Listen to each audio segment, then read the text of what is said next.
BRS bank reconciliation statement में आपका एक बहुत कंसर्न होता है इस बात पे कि जब रिकंसिलिएशन कर रहे होते हैं तो उस वक्त बहुत से स्टूडेंट्स एडजस्टमेंट्स में कंफ्यूज हो रहे होते हैं। अगर हम बीआरएस की बात करें तो हमारी बीआरएस का कुछ स्ट्रक्चर इस तरह होता है कि एक साइड पे हम अपनी कैश बुक जिसमें हमारा अपना रिकॉर्ड होता है, यानी कि बैंक के पास जो पैसा चल रहा है, ट्रांजेक्शन हो रही है, हमारी किताबों में जो रिकॉर्ड होता है वो कैश बुक में होता है और बैंक भी उसको रिकॉर्ड कर रहा होता है अपनी बैंक स्टेटमेंट में।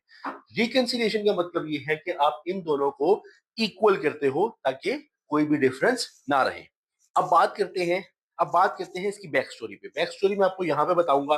देखो, अब आपके पास एक कैश बुक है जिसमें आप सारा रिकॉर्ड रख रहे हो और एक है बैंक स्टेटमेंट। नॉर्मली बैंक्स एक महीने के बाद आपको बैंक स्टेटमेंट भेज देते हैं। अब होता ही है, आप उसको अपनी कैश बुक के साथ मैच करते हो। आप अपना बैलेंस बैंक की स्टेटमेंट के साथ मैच करते हो और अक्सर औकात ये इक्वल नहीं आता। और इसमें एक रीजन तो एरर हो सकता है, हमसे एरर हो गया, बैंक से एरर हो गया, ये तो चलो एक जनरल बात है। इसके अलावा भी कुछ ऐसे डिफरेंसेस आ जाते हैं जिसमें दोनों पार्टीज की कोई गलती नहीं होती, ना हमारी ना बैंक की। वो आते हैं टाइम डिफरेंस की वजह से। टाइम डिफरेंस की वजह का मतलब क्या है, थोड़ी स्टोरी समझते हैं। देखो, स्टोरी ये है, कभी कभार कोई ट्रांजेक्शन ऐसी होती है जो हमें पहले पता चल जाती है और बैंक को बाद में पता चलती है। अब जब हमें पता चलेगी तो हम तो कैश बुक में एडजस्ट कर लेंगे, लेकिन बैंक को पता चलने से पहले अगर उसने स्टेटमेंट जनरेट कर दी और हमें सेंड कर दी तो ऑब्वियसली बैंक की नॉलेज में तो वो चीज होगी नहीं।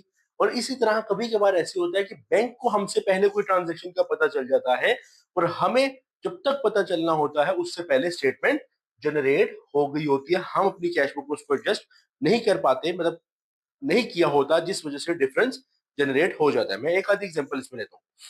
अगर हम देखें, फॉर एग्जाम्पल, एक बंदा है जिसने हमें चेक दिया। ठीक है, ये मिस्टर ए है जिसने हमें चेक दिया। हमारा प्रीमिसेस है एक्स कंपनी के नाम से।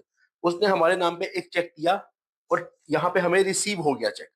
तो एक्स कंपनी को जैसे ही चेक रिसीव हुआ मिस्टर ए से, उसने सबसे पहले क्या किया होगा, रिकॉर्ड किया होगा। कहाँ पे? अपने रिकॉर्ड्स में, यानी कैश बुक में। ठीक है, एक्स कंपनी ने वो चेक अपने पास रखा हुआ है और अभी तक बैंक को भेजा नहीं। तो बैंक के नॉलेज में कैसे होगा कि चेक आ गया? बैंक कैसे उसको प्रोसेस कर पाएगा? अब हुआ ये कि उसी दौरान बैंक ने अपनी तरफ से ये स्टेटमेंट भेज दी। तो बैंक की स्टेटमेंट में ये वाला जो चेक है वो रिफ्लेक्ट होगा ही नहीं।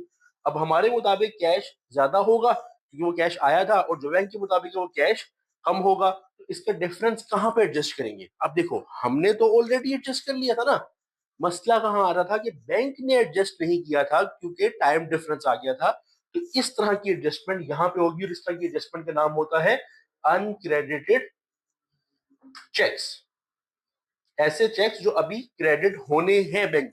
यहाँ एक और एग्जांपल देखते हैं। जैसे मिस्टर ए ने डायरेक्ट हमारे बैंक में एक पेमेंट ट्रांसफर कर दी, डायरेक्ट ट्रांसफर कर दी। बैंक को पता चल गया, बैंक को तो फौरन पता चल गया क्योंकि डायरेक्ट ट्रांसफर हुआ। हुआ ये कि मुझे तो अभी तक नहीं पता ना, मुझे कब पता चलेगा? जब स्टेटमेंट आएगी। मेरे पास स्टेटमेंट है, मैंने देखा ये मिस्टर ए की पेमेंट डायरेक्ट बैंक में आई हुई है, मुझे नहीं पता। तो इसका मतलब ये ऐसी ट्रांजेक्शन होगी जो बैंक में तो एडजस्टेड है लेकिन कैश बुक में तो एडजस्ट है ही नहीं। तो हम क्या करेंगे, उसको एडजस्टमेंट को कैश बुक में करेंगे क्योंकि हमने अभी तक उसको रिकॉर्ड नहीं किया। किस नाम से? डायरेक्ट क्रेडिट के नाम से।